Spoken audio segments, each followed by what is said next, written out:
Oke, Assalamualaikum warahmatullahi wabarakatuh teman-teman semuanya. Sehat selalu. Kali ini saya dan Mbak Silvi membahas terkait dengan batuk dan madu sebagai obat batuk, gitu ya. Kami berharap dengan latar belakang Mbak Silvi sebagai S3 dari farmasi, begitu ya, sehingga mempunyai informasi yang walaupun sedikit bisa dibagikan ke teman-teman yang membutuhkan. Jadi 5 pertanyaan seperti biasa as usual, 5 pertanyaan. Nah, dan pertanyaan pertama Mbak Silvi. Bagaimana sih Mbak Silvi kok bisa terjadi batuk itu, seperti apa sih ceritanya begitu? Jadi Mas, ini Nah, oke. batuk itu Mhm. sebabnya adalah adanya zat asing. Oke. Zat asing itu bisa berupa zat iritan Mhm. seperti Iritan itu iritasi. iritasi Oke. luka. Oke. Iritan itu misalnya alergen, Alergi gitu ya. alergi Iya. atau De- asap, asap juga. asap Oh, debu, debu juga ya. atau selain zat iritan juga ada namanya zat infeksius. Oh, dua hal ya, iritan Uh, sama infeksius ya. Zat asing dua-duanya itu. Nah, kalau infeksius itu kan tentu saja suatu penyakit yang disebabkan oleh mikroorganisme. Yang infeksius itu virus atau bakteri, Mbak? Dua-duanya bisa virus, bisa bakteri, namanya infeksius, bisa virus, bakteri, jamur, parasit. Oke, Ya. clear. Itu dua jenis zat itu masuk ke dalam tubuh ya? Benar. Oke. Nah, ketika dia masuk ke tubuh melalui saluran pernafasan, dia itu akan membuat saluran pernafasan, khususnya tenggorokan, itu terjadi radang atau luka. Radang, oke. Atau pembesaran, kemerahan. Radang ya? Radang. Radang itu luka ya? Radang itu salah satu respon radang itu luka. Tapi ada Oke. yang responnya itu kemerahan, Oke. bisa juga hangat. Iya. Nah, itu Iya. radang semuanya. Itu kayak ada yang mengganjal gitu? Sakit-sakit, Kayak ada mengganjal gitu ya? nah itu radang. Membesar, nah itu membesar juga Oke. respon radang. Itu Salah respon satu radang, tanda-tanda. tanda-tandanya Oke. radang. Ya, oke.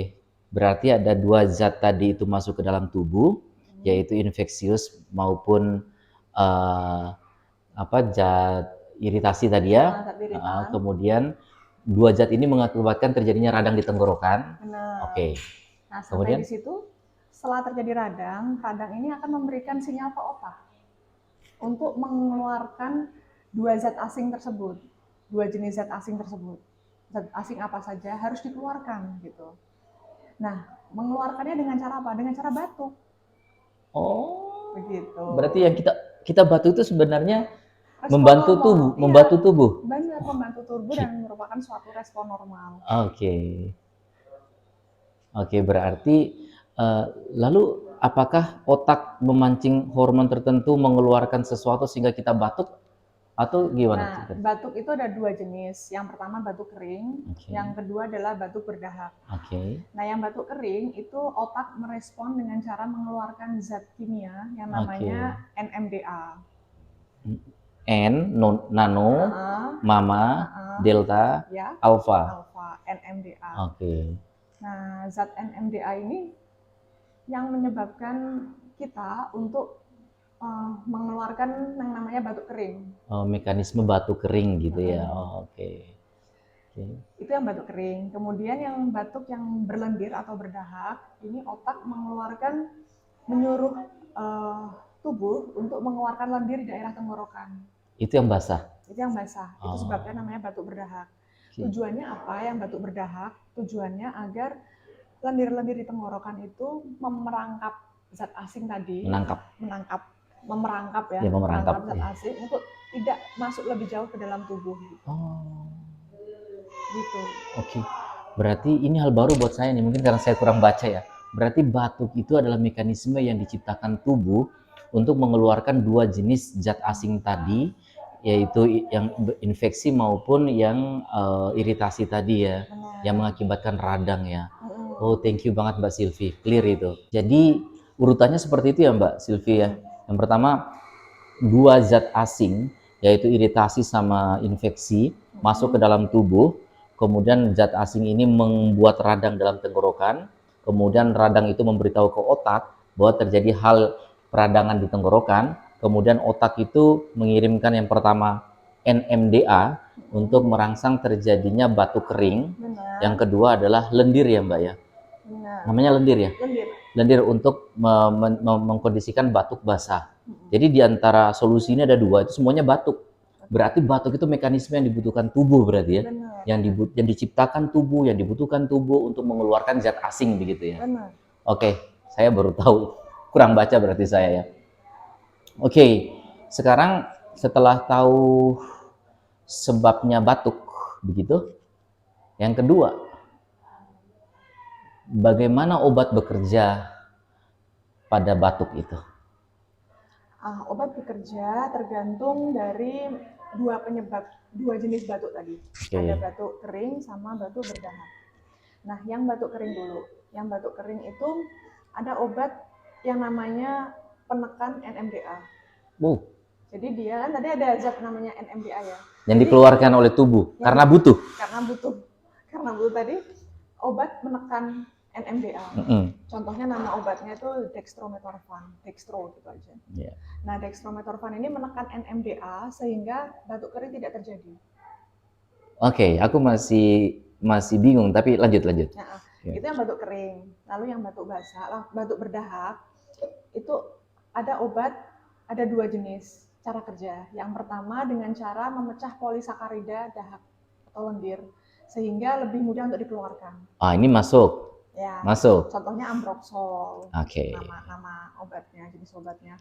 Lalu kemudian ada juga jenis obat batuk berdahak yang gunanya yang bekerja dengan cara mukoaktif atau ekspektoran, yaitu dengan cara membuat lembab saluran pernafasan, tenggorokan, membuatnya lembab, basah sehingga mudah untuk dikeluarkan juga. Itu Karena dia masuk akal. Menjadi lebih encer. Iya, lebih mudah mengalir gitu ya. Oke, jadi dari 3 yang Mbak jelaskan tadi itu, obat bekerja, yang saya bingung itu obat yang menekan NMDA. Padahal yang di pertama tadi, otak memerintah untuk mengeluarkan NMDA agar terjadi mekanisme batuk kering agar mengeluarkan zat asing tadi. Setelah itu kan berarti dibutuhkan. Tapi kenapa ini menekan? Nah, batuk memang dibutuhkan gitu. Tapi ketika dia berlebihan, itu sangat mengganggu. Nah, itu sebabnya kita perlu minum namanya obat batuk. Iya. Oke, clear. Oke, itulah cara obat bekerja ya. Benar. Ya, yang pertama tadi mengurangi batuk kering tadi ya. Karena mungkin batuknya walaupun dibutuhkan tapi sudah terlalu mengganggu. Benar. Yang kedua mengencerkan dahak tadi supaya mudah keluar gitu ya.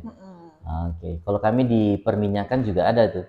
Bukan ya, kalau saya di teknik mesin ada tuh Mbak Silvi, pelajaran tentang mekanika fluida. Ada istilah viskositas. Jadi semakin encer suatu zat itu semakin mudah dia mengalir. Mirip-mirip tapi aku nggak tahu lah. Mirip-mirip. Pertanyaan yang ketiga Mbak Silvi, bagaimana madu itu bekerja mengobati batuk? Nah, madu itu dia memiliki aktivitas antibakteri yang pertama. Jadi dia bisa membunuh bakteri yang penyebab batuk tadi. Oke. Lalu yang kedua, madu itu memiliki zat antioksidan. Misalnya flavonoid atau polifenol yang ada di dalam madu. Nah, bagus antioksidan banget. ini bekerja dengan cara ketika terjadi radang, itu akan banyak sekali radikal bebas di dalam proses peradangan itu. Kondisinya ya? Kondisinya radang itu.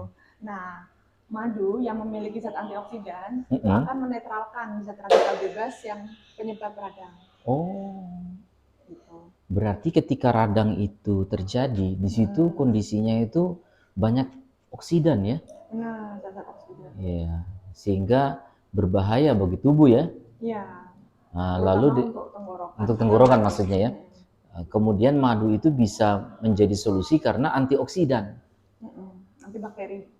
Antibakteri tadi ya. Kemudian yang kedua dia antioksidan. Jadi madu itu bagus banget. Logiknya ya, saya bukan orang kesehatan tapi logiknya itu masuk banget. Ketika batuk itu peradangan itu disebabkan karena bakteri misalnya ya. Tadi kan infeksius sama yang kedua tadi infeksius sama bukan? Zat iritan. Kemudian madu bersifat untuk membunuh bakteri, berarti bisa sebagai solusi yang infeksius tadi. Kemudian yang kedua, kondisi radang itu kan oksidannya banyak, ya kan? Oksidan itu kondisi yang kurang bagus ya waktu itu di tenggorokan ya. Tapi karena madu punya sifat antioksidan, itu bisa menghilangkan kondisi itu. Iya, benar. Madu keren. Masih ada lagi ternyata. Ada lagi? Nah, Oke. yang ketiga adalah, jadi madu itu bekerja dengan cara rasa manis yang ada pada madu itu membuat saraf parasimpatik namanya untuk mengeluarkan lebih banyak saliva atau ludah di dalam tenggorokan. Lalu Jadi kalau melembabkan tenggorokan sehingga oh, dahak akan lebih mudah dikeluarkan karena mengencerkan lendir atau dahak yang ada di tenggorokan. Sehingga lebih mudah dikeluarkan, harapannya seperti itu. Itu yang ketiga. Kalau sudah terbentuk dahak. Kalau sudah terbentuk dahak. Kemudian yang keempat ada lagi, ternyata madu itu karena konsistensinya kan dia lebih kental, sehingga dia bisa melapisi luka atau radang yang ada di tenggorokan sehingga terasa lebih nyaman. Selain terasa lebih nyaman, ada bersifat melindungi tenggorokan nggak? Ya, melindungi tenggorokan agar lebih nyaman aja. Wow, itu sangat dibutuhkan tuh untuk tenggorokan. Iya. Ya kita ngomong begini karena kita nggak sakit tenggorokan, tapi ketika sakit tenggorokan butuh banget. Tentu sangat tidak nyaman. Tidak nyaman, sehingga akan sangat terasa bahwa sesuatu hal, apapun hal yang bisa menyamankan kita di bagian tenggorokan waktu peradangan itu sangat bermanfaat sekali ya. Iya, saya quick aja ya Mbak, cepat aja. Berarti madu memang punya sifat yang pertama anti bakteri, bisa membunuh bakteri, sehingga sebab awal terjadinya bukan batuk, sebab awal terjadinya iritasi, radang, itu bisa diputus, ya kan, dengan cara membunuh bakterinya kan. Yang kedua, karena kondisi tenggorokan waktu radang itu banyak oksidan, maka madu datang dengan solusi sebagai antioksidan. Yang ketiga, madu bisa rasa manisnya kalau nggak salah tadi ya. Rasa manisnya bisa merangsang ludah ya, produksi ludah, sehingga ludah itu bisa memudahkan, melembabkan tenggorokan. Sangat dibutuhkan tuh. Melembabkan itu maksudnya membantu mengencerkan. Oh ya, intinya mekanisme mengeluarkan dahak itu lebih mudah. Ya, benar. Nah, yang keempat, dia punya sifat melapisi tenggorokan ya, sehingga lebih nyaman gitu ya. Nah, itu sebenarnya batuk itu yang paling berat itu adalah tidak nyaman. Madu ini bisa menjadi solusi. Itu adalah jawaban dari pertanyaan ketiga ya. Pertanyaan keempatnya, setelah kita tahu bahwa madu bisa sebagai obat batuk, dosis itu apa? Aturan pemakaian. Aturan pemakaiannya seperti apa? Dosisnya pemakaian madu sebagai obat batuk itu bisa cerita nggak Mbak Silva? Ya, untuk anak-anak 2-5 tahun, yaitu setengah sendok teh saja.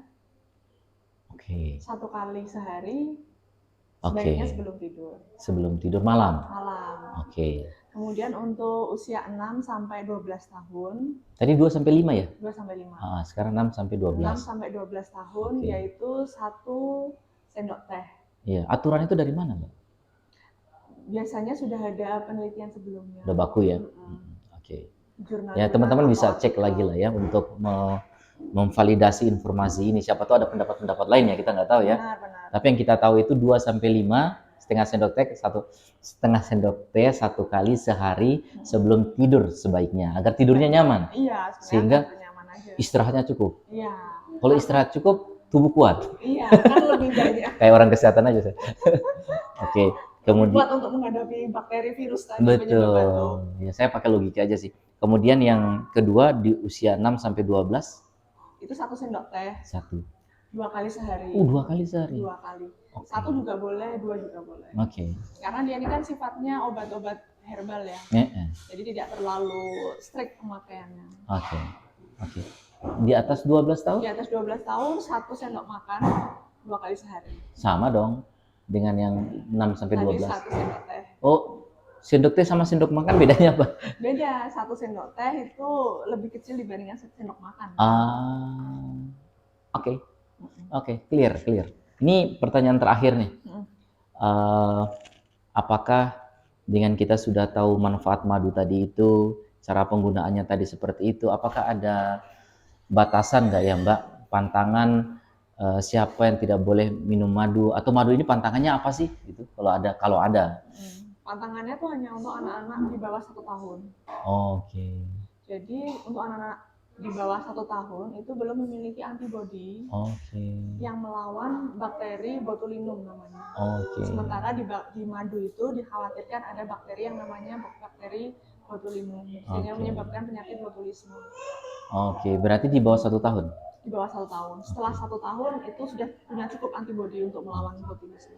Oke, teman-teman, clear. Semoga informasi yang singkat ini dari Mbak Silvi bisa menjadi sedikit tambahan informasi buat teman-teman untuk menghadapi batuk ya. Mudah-mudahan sehat selalu. Terima kasih teman-teman semuanya. Sampai jumpa di vlog berikutnya. Assalamualaikum warahmatullahi wabarakatuh.